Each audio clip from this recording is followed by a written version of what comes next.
मित्र, इस कुश को खोदकर इसमें मट्ठा क्यों डाल रहे हो? इसका कांटा मेरे पैर में घुस गया है।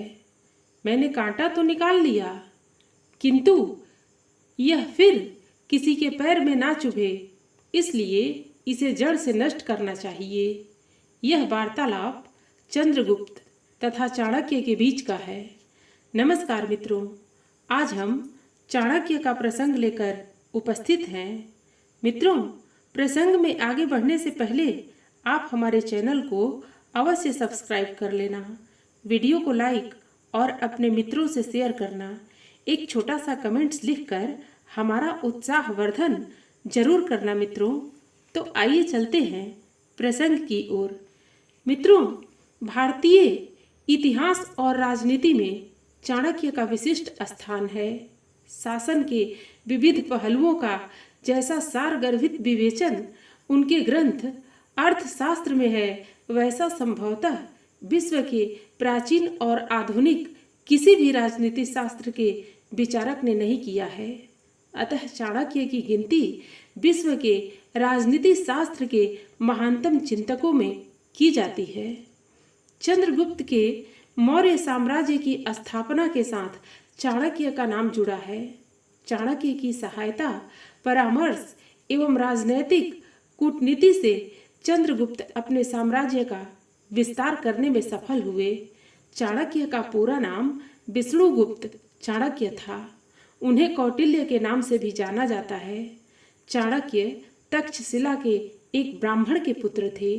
बाल्यकाल में ही पिता की मृत्यु हो जाने पर चाणक्य का पालन पोषण उनकी माता ने किया। तक्षशिला में रहकर उन्होंने ज्ञानार्जन के साथ साथ दर्शन का भी अध्ययन किया। चाणक्य परम विद्वान थे, परंतु बहुत क्रोधी एवं उग्र स्वभाव के थे। युवा होने पर चाणक्य जीविकोपार्जन के लिए मगध साम्राज्य की राजधानी पाटलिपुत्र पहुंचे। वहां मगध के नंदवंशीय शासक घनानंद से उनकी भेंट हुई। सम्राट ने चाणक्य को पाटलिपुत्र की दानशाला का प्रबंधक नियुक्त किया। कटु और उग्र स्वभाव का होने के कारण चाणक्य को वहां से पदच्युत कर दिया गया। उन्होंने इसे अपना अपमान समझा और सम्राट घनानंद तथा नंदवंश के विनाश करने की प्रतिज्ञा ली। वह सदैव इस खोज में रहते कि प्रतिज्ञा कैसे पूरी करें। उसी समय उनकी भेंट चंद्रगुप्त से हुई। चंद्रगुप्त बहुत महत्वाकांक्षी थे। वह मगध साम्राज्य पर अपना आधिपत्य स्थापित करना चाहते थे। चाणक्य और चंद्रगुप्त के इस मिलन ने भारतीय इतिहास को एक नवीन दिशा की ओर मोड़ दिया। चंद्रगुप्त में बल था और चाणक्य में बुद्धि। बल और बुद्धि का यह संयोग भारतीय इतिहास में युग परिवर्तन की घटना सिद्ध हुआ। चंद्रगुप्त और चाणक्य ने मिलकर पाटलिपुत्र पर आक्रमण किया। घनानंद की प्रबल सैन्य शक्ति के कारण वे पराजित हुए।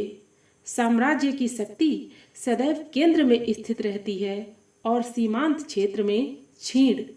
चंद्रगुप्त और चाणक्य ने अपनी रणनीति में परिवर्तन करके यह निर्णय लिया कि पहले मगध राज्य के सीमांत क्षेत्रों पर विजय प्राप्त की जाए, तत्पश्चात मगध राज्य पर आक्रमण करना उचित होगा।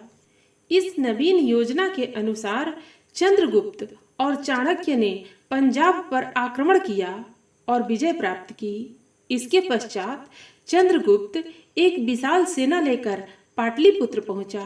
इस युद्ध में घनानंद मारा गया। चंद्रगुप्त ने चाणक्य की सहायता से मगध पर अधिकार प्राप्त कर लिया। चाणक्य ने चंद्रगुप्त का विधिवत राज्याभिषेक कर 321 ईस्वी पूर्व में उसे मगध का सम्राट घोषित कर दिया। चाणक्य की बुद्धिमता और कूटनीति के कारण चंद्रगुप्त ने उन्हें अपना प्रधानमंत्री और प्रमुख परामर्शदाता नियुक्त कर लिया। चाणक्य ने जीवन के अंतिम समय तक मौर्य साम्राज्य की सेवा की। चाणक्य ने राजतंत्र को एक सर्वाधिक उपयोगी संस्था माना है। उनके अनुसार राजा को धर्मनिष्ठ, सत्यवादी, कृतज्ञ, बलशाली, वृद्धों का सम्मान करने वाला, उत्साही, विनयशील, विवेकी, निर्भीक, न्यायप्रिय, मृदुभाषी तथा कार्य निपुण होना चाहिए। उसे काम, क्रोध, मदमोह, अहंकार, ईर्ष्या, द्वेष आदि दुर्गुणों से दूर रहना चाहिए। इस प्रकार राजा में न केवल राजा के ही गुण वरन श्रेष्ठ व्यक्तियों के सभी गुण होने चाहिए। चाणक्य के अनुसार राज्य का यह कर्तव्य है कि आकस्मिक और प्राकृतिक आपदाओं से नागरिकों की रक्षा करे।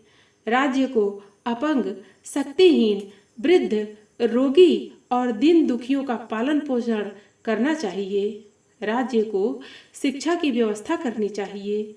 राज्य का यह कार्य है कि साहूकार, व्यापारी, जादूगर, शिल्पी, नट, शासकीय अधिकारी और कर्मचारी आदि के शोषण, उत्पीड़न से प्रजा की भली भांति रक्षा करे। व्यापारी अनुपयुक्त दर से क्रय विक्रय न कर सके, इसके लिए राज्य को चाहिए कि वे नियम निर्धारित करे। राज्य के इन कार्यों से विदित होता है कि चाणक्य ने आधुनिक लोक कल्याणकारी राज्य की कल्पना कर ली थी। उन्होंने प्रजाहित को राज्य का लक्ष्य मान लिया था। चाणक्य वर्षा न होने के कारण अकाल के समय सैकड़ों साधुओं को नित्य भोजन कराते थे। चाणक्य एक व्यवहार कुशल राजनीतिज्ञ थे। उन्होंने नीति पर भी एक पुस्तक लिखी है। उनमें उनके ऐसे विचार हैं जिनसे पता चलता है कि मौर्य साम्राज्य के निर्माता के रूप में वे सफल रहे। उन्होंने राजतंत्र का समर्थक होते हुए भी निरंकुश स्वेच्छाचारी शासन का विरोध किया। चाणक्य आज भी आधुनिक राजनीतिज्ञ, विचारकों, चिंतकों में अग्रणी माने जाते हैं। मित्रों, फिर मिलते हैं अगली प्रस्तुति के साथ। धन्यवाद।